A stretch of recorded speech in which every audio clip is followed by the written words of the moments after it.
Hiya, baby. That's how St. Louis knew my dad. A voice that filled the airwaves, smooth, familiar, and always from the heart. He was a radio man, a teacher, a mentor, and a legend. But to me, he was just dad.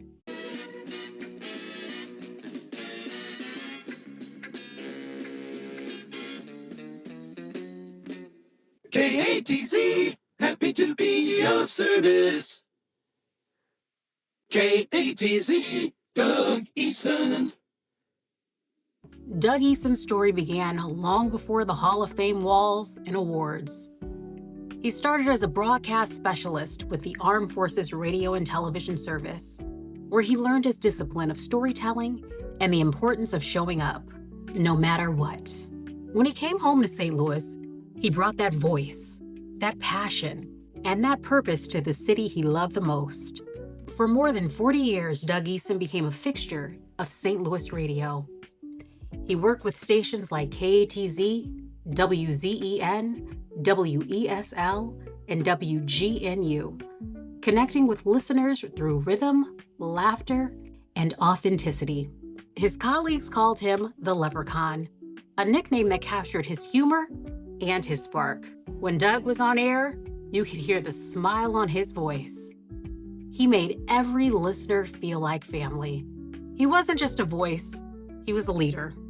Doug served as vice president and general manager at both KATZ and WESL, shaping programming and mentoring young broadcasters who would go on to define St. Louis radio for decades.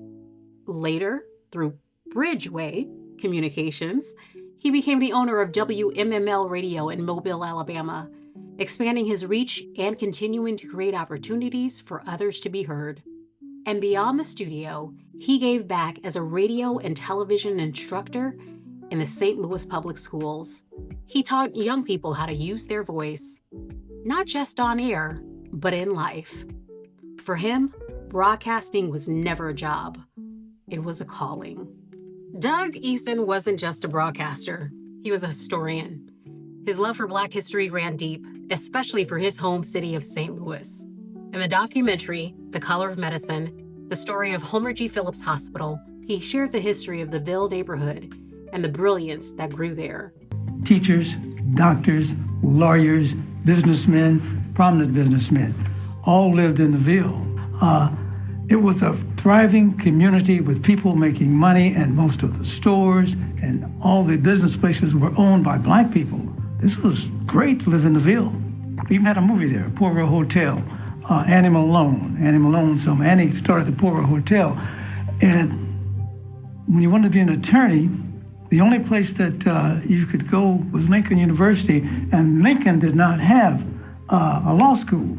So they started the law school in the Poirot Hotel, and Black attorneys taught young men to be attorneys. So this all happened at the Poirot Hotel in the Ville. That was who my dad was, a keeper of stories. He understood that history mattered, that our community mattered, and he wanted future generations to know where they came from.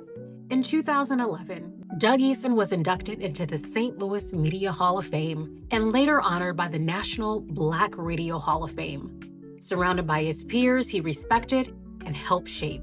His story now lives within the walls of the St. Louis Black Media Museum, among the pioneers who built the foundation for Black radio across the country. Walking through that museum, you can feel it. The energy, the pride, and the history. It's not just about one man. It's about a community that found its voice. For all that he accomplished, Doug was a humble man. Even at events or tributes, he was never the one pushing to be seen. And Doug Eason, of course, was the first manager to run a radio station. Didn't want it either. He fought it. I don't want it. Let BQ have it. But BQ was in trouble with the management, and they finally got Doug to take it. And I was brand new, and Doug let me handle the music.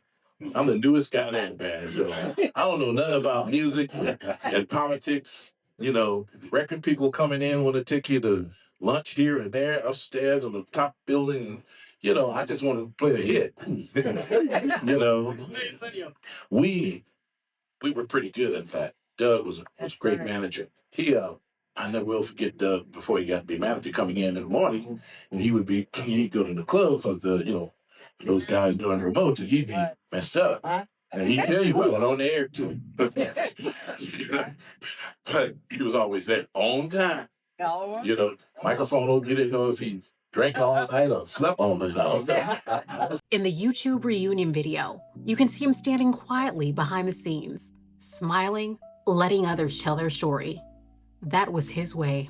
He never chased the spotlight, but somehow the light always found him. He believed in real greatness, didn't need attention. It needed purpose. To me, he was the most grounded person I've ever known. He loved his music, his city, and his family. He showed up with humor, patience, and grace every single day. He lived by faith, believed in working hard, and found joy in the simplest things. As every broadcast came to a close, he'd sign off with the words that made listeners smile. A line that meant home. Put the pot on, Juanita. Doug Eason is coming home. He lived a great life. He is my true best friend. Throughout his career, Doug met and worked alongside some of the greatest voices and talents of his time. People who changed music, comedy, and culture forever. The Jacksons, Tina Turner, Richard Pryor, Dick Gregory, and so many others who passed through St. Louis's radio scene. Whether they were promoting a new record or just stopping by the station, my dad treated them like everyone else, with respect, humor, and humility. To him, fame was never the focus. It was about connection, the joy of meeting people who loved what they did as much as he loved what he did. I know this video is short, and it can't capture all the pride and joy he brought into my life or the lives of everyone he touched. Every time I walked outside, people would come up to me and ask, "Are you Doug Eason's daughter?" And I'm here to say, with all the love and joy in my heart, yes, I am. So for one final time, I'll say it. Put the pot on, Juanita.